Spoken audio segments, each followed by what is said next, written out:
माझ्याच नशिबी हा संघर्ष का? हा प्रश्न विचारण्यापूर्वी एक क्षण थांबा.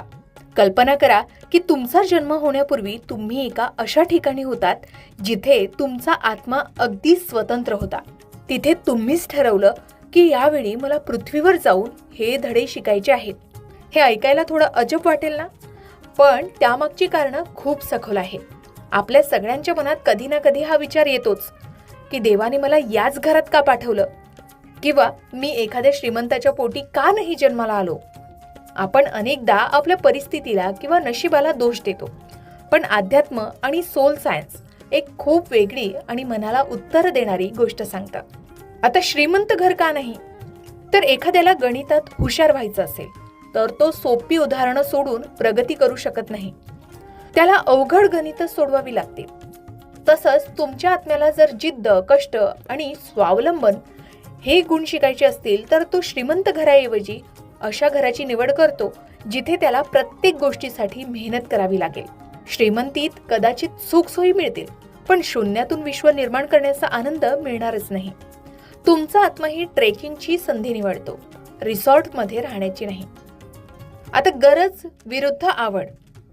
आपण कपडे निवडताना आपल्याला आवडतात ते घेतो, पण आत्मा कुटुंब निवडताना त्याला ज्याची गरज आहे ते निवडतो. जर एखाद्याला क्षमा करायची असेल किंवा क्षमा करायला शिकवायचं असेल तर तो मुद्दाम अशा पालकांची निवड करेल जे कदाचित स्वभावाने थोडे कठीण आहेत.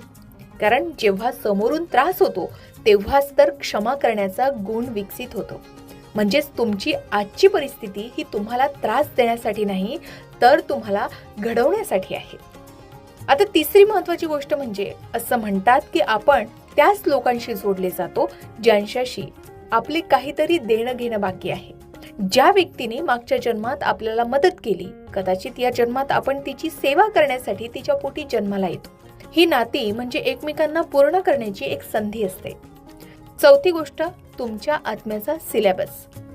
प्रत्येक जन्माचा एक सिलेबस असतो. कोणाला प्रेम शिकायचं असतं तर कोणाला तटस्थ राहायचं असतं. तुमचं सामान्य कुटुंब हे तुमच्यासाठी एक सर्वोत्तम शाळा आहे.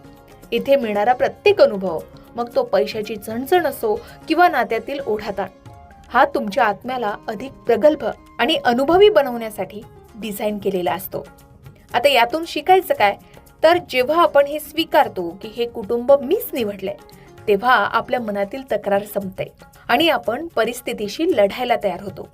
तुम्ही श्रीमंत घरात नाही तर एका सामान्य घरात आहात. याचा अर्थ असा की तुमचा आत्मा खूप बॅडमिंटन खेळायला नाही तर कुस्ती खेळायला उतरला आहे.